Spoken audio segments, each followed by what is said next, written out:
We got a game here on Thursday night, one of our highlight videos here on ATS.io radio.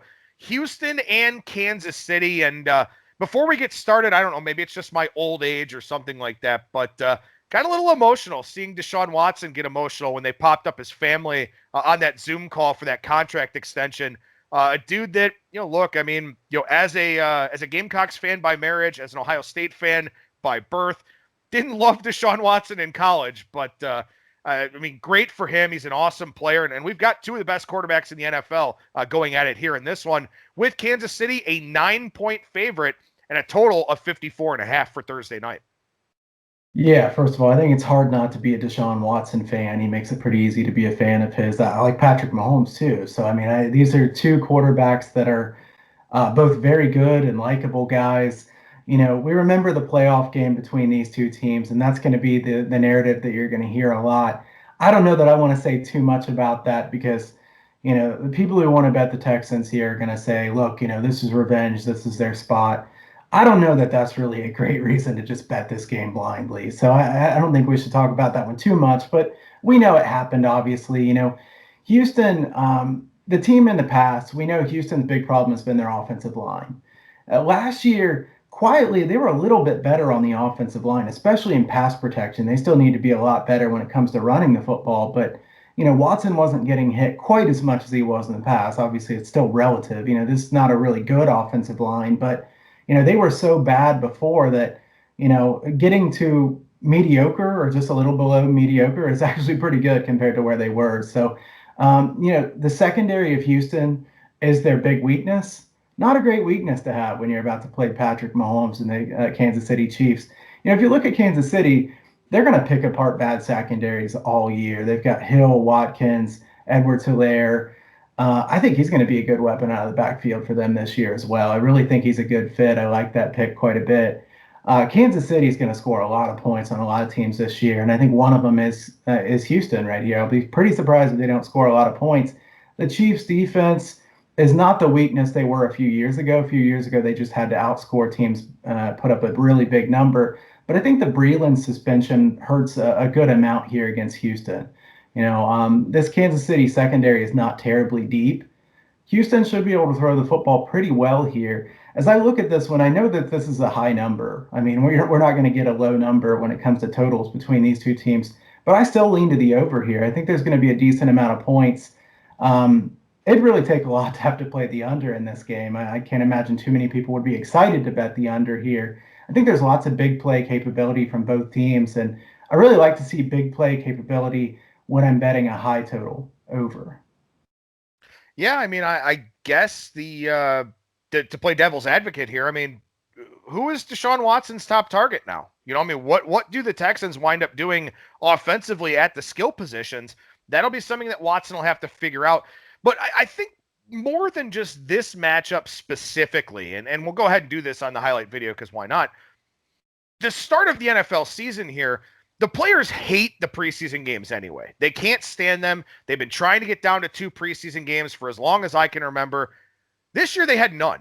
And in fact, it's not like the quarterbacks have been getting hit in training camp or anything like that. We saw some bad tackling in week 1 of college football. I'm sure we'll see blown tackles here this week. You sort of wonder about that with two teams geared towards offense. And Kansas City's defense is good. And of course, they were great at the tail end of the regular season last year. But with two teams geared towards offense and teams that haven't really been hitting each other during training camp, they didn't play any preseason games. You wonder if early on in the process here, we haven't seen a ton of totals movement to this point, but I think we will as the week goes along. Does that favor a higher scoring environment? Because a lot of people are going to say, well, look, they haven't had the time to get their timing down on routes and things like that in game conditions. While that's true, also these teams haven't been able to really go full bore defensively and start hitting the guys on the other side because you don't want to hurt any of your teammates. So I wonder about that. And in a vacuum, this game may not be the best example because these are two, as you mentioned, very high scoring teams. But I do wonder about that dynamic here early in the NFL season. Who does no preseason favor more? Is it the offense or is it the defense? I would guess it's the offense, but I'm not strong enough on that to where I just want to go bet the over on all these games. I think it's something where we kind of will wait and see what happens. But, like you said, I mean, the defense hasn't been able to be, going full bore like they usually would. Because even in those preseason games, we have the week 3 in the preseason where it is more like a normal game. We have none of those so far this year. So I think that probably hurts tackling. I think we see some more missed tackles at the beginning of the season where things will get cleaned up a little bit more later in the season. Now, like you said, there are some spots where it might be a better example than this one. Probably some teams that you would expect to be really good tackling teams that a game has a really low total.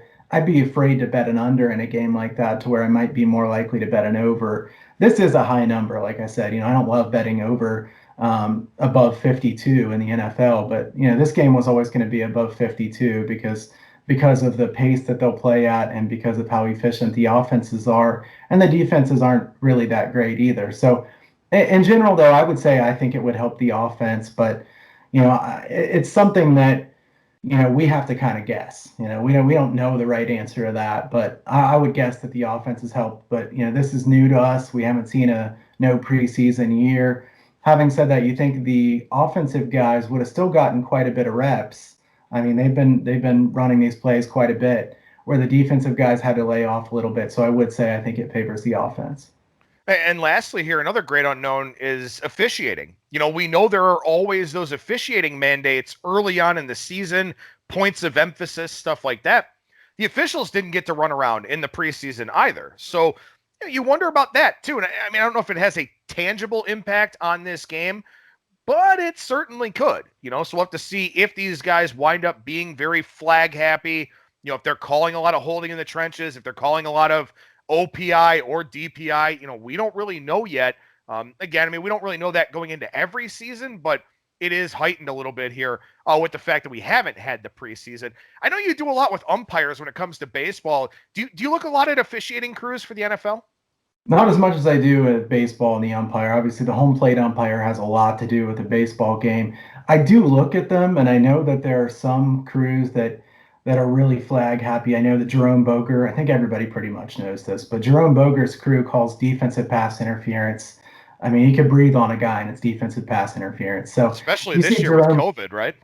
yeah, all right, right. I didn't really mean to make a joke there, but I guess I kind of did. Yeah, it's Boger's crew is well known for overs. I think they're 60% or better to the overs. So if you see Boger's crew, you probably don't want to bet the under unless you really like it. I know Corriente's crew, Tony Corriente, has been a good under crew, but this is not anything like what baseball would be to where it would totally keep me off a bet usually. So I would say it's something to keep an eye on. The weather is probably more important, and then the referee crew, but. I think what you said there, as far as seeing what kind of things they're going to call more this year, it does feel like every year there's one thing that's like, wow, where was that last year? So we'll see here in week 1 and 2 if there's anything that they're really keying in on this year. Once again, we're doing these highlight videos from the ATS.io radio podcast. If you want to hear the full shows, well, it's very easy to find those. We're on Spreaker, Stitcher, Spotify, iTunes, iHeartRadio, all those different places out there in the podcast space. And of course, you can find the show over at ATS.io as well.